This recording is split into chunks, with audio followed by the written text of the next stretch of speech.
Son chapeau sur la tête, son manteau sur le dos, un voile noir sur le nez, un autre dans sa poche, dont elle doublerait le premier quand elle serait montée dans le fiacre coupable, elle battait du bout de son ombrelle la pointe de sa bottine et demeurait assise dans sa chambre, ne pouvant se décider à sortir pour aller à ce rendez-vous. Combien de fois, pourtant depuis 2 ans, elle s'était habillée ainsi, pendant les heures de bourse de son mari, un agent de change très mondain, pour rejoindre dans son logis de garçon le beau vicomte de Martelet, son amant. La pendule derrière son dos battait les secondes vivement. Un livre à moitié lu bâillait sur le petit bureau de bois de rose, entre les fenêtres, et un fort parfum de violette, exhalé par 2 petits bouquets baignant en 2 mignons vases de Saxe sur la cheminée, se mêlait à une vague odeur de verveine soufflée sournoisement par la porte du cabinet de toilette demeurée entr'ouverte. L'heure sonna. 3 heures, et la mit debout. Elle se retourna pour regarder le cadran, puis sourit, songeant. Il m'attend déjà. Il va s'énerver. Alors, elle sortit, prévint le valet de chambre qu'elle serait rentrée dans 1 heure au plus tard. Un mensonge. Descendit l'escalier et s'aventura dans la rue à pied. On était au dernier jour de mai, à cette saison délicieuse où le printemps de la campagne semble faire le siège de Paris et le conquérir par-dessus les toits, envahir les maisons à travers les murs, faire fleurir la ville, y répandre une gaieté sur la pierre des façades, l'asphalte des trottoirs et le pavé des chaussées, la baigner, la griser de sève comme un bois qui verdit. Madame Hagan fit quelques pas à droite avec l'intention de suivre, comme toujours, la rue de Provence où elle hélerait un fiacre. Mais la douceur de l'air, cette émotion de l'été qui nous entre dans la gorge en certains jours, la pénétra si brusquement que, changeant d'idée, elle prit la rue de la Chaussée-d'Antin, sans savoir pourquoi, obscurément attirée par le désir de voir des arbres dans le square de la Trinité. Elle pensait « Bah, il m'attendra 10 minutes de plus ». Cette idée, de nouveau, la réjouissait, et tout en marchant à petits pas, dans la foule, elle croyait le voir s'impatienter. Regarder l'heure, ouvrir la fenêtre, écouter à la porte, s'asseoir quelques instants, se relever, et n'osant pas fumer, car elle le lui avait défendu les jours de rendez-vous, jeter sur la boîte aux cigarettes des regards désespérés. Elle allait doucement, distraite par tout ce qu'elle rencontrait, par les figures et les boutiques, ralentissant le pas de plus en plus et si peu désireuse d'arriver qu'elle cherchait, aux devantures, des prétextes pour s'arrêter. Au bout de la rue, devant l'église, la verdure du petit square l'attira si fortement qu'elle traversa la place, entra dans le jardin, cette cage à enfants, et fit 2 fois le tour de l'étroit gazon, au milieu des nounous enrubanés, épanouis, bariolés, fleuris. Puis elle prit une chaise, s'assit, et levant les yeux vers le cadran rond comme une lune dans le clocher, elle regarda marcher l'aiguille. Juste à ce moment, la demi sonna, et son cœur tressaillit d'aise en entendant tinter les cloches du carillon. 1 demi-heure de gagnée, plus 1/4 d'heure pour atteindre la rue Miromesnil et quelques minutes encore de flânerie. 1 heure. 1 heure volée au rendez-vous. Elle y resterait 40 minutes à peine, et ce serait fini encore une fois. Dieu, comme ça l'ennuyait d'aller là-bas. Ainsi qu'un patient montant chez le dentiste, elle portait en son cœur le souvenir intolérable de tous les rendez-vous passés, 1 par semaine en moyenne depuis 2 ans, et la pensée qu'un autre allait avoir lieu tout à l'heure la crispait d'angoisse de la tête aux pieds. Non pas que ce fût bien douloureux comme une visite au dentiste, mais c'était si ennuyeux, si compliqué, si long, si pénible que tout, même une opération, lui aurait paru préférable. Elle y allait pourtant très lentement, à tout petits pas, en s'arrêtant, en s'asseyant, en flânant partout, mais elle y allait. Oh, elle aurait bien voulu manquer encore celui-là, mais elle avait fait poser ce pauvre vicomte 2 fois de suite le mois dernier, et elle n'osait point recommencer si tôt. Pourquoi y retournait-elle? Ah, pourquoi? Parce qu'elle en avait pris l'habitude, et qu'elle n'avait aucune raison à donner à ce malheureux Martelet quand il voudrait connaître ce pourquoi. Pourquoi avait-elle commencé? Pourquoi? Elle ne le savait plus. L'avait-elle aimé? C'était possible. Pas bien fort, mais un peu, voilà si longtemps. Il était bien, recherché, élégant, galant et représentait strictement au premier coup d'œil l'amant parfait d'une femme du monde. La cour avait duré 3 mois.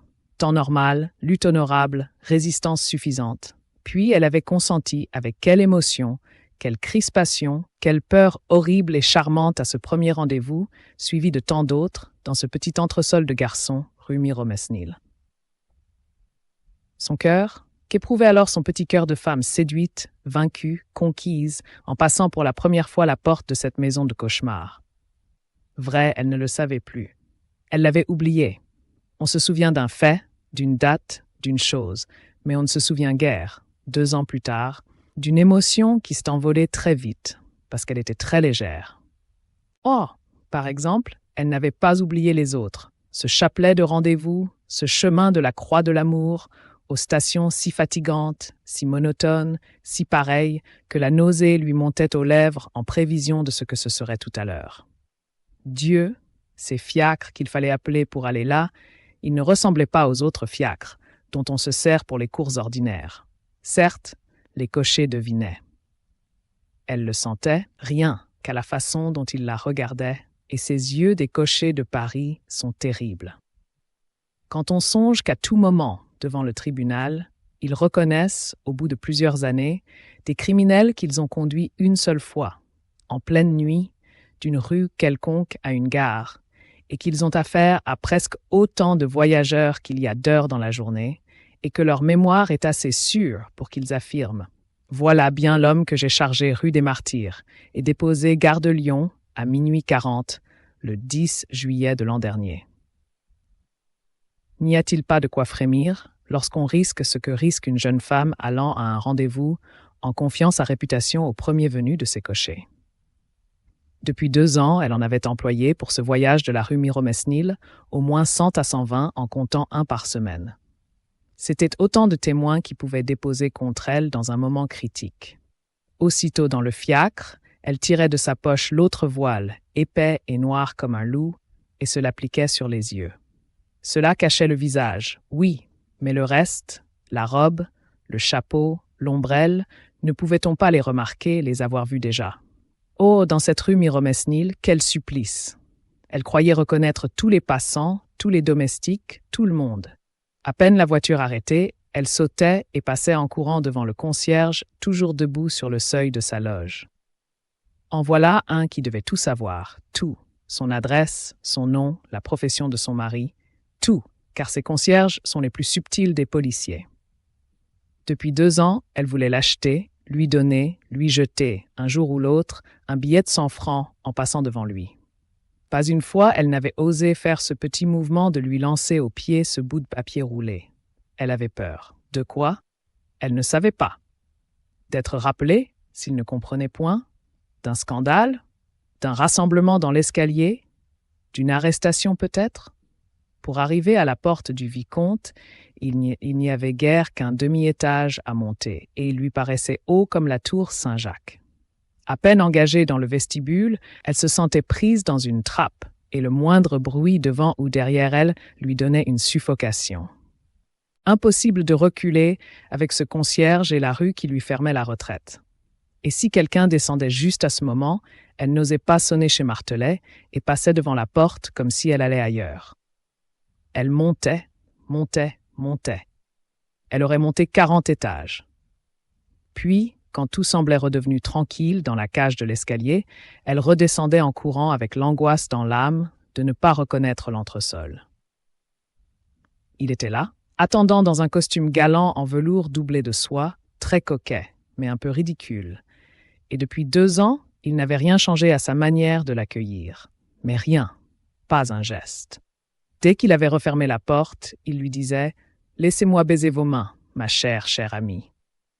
Puis il la suivait dans la chambre, où volets clos et lumières allumées, hiver comme été, par chic sans doute. Il s'agenouillait devant elle en la regardant de bas en haut avec un air d'adoration. Le premier jour, ça avait été très gentil, très réussi ce mouvement-là. Maintenant, elle croyait voir M. Delaunay jouant pour la 120e fois le 5e acte d'une pièce à succès. Il fallait changer ses effets.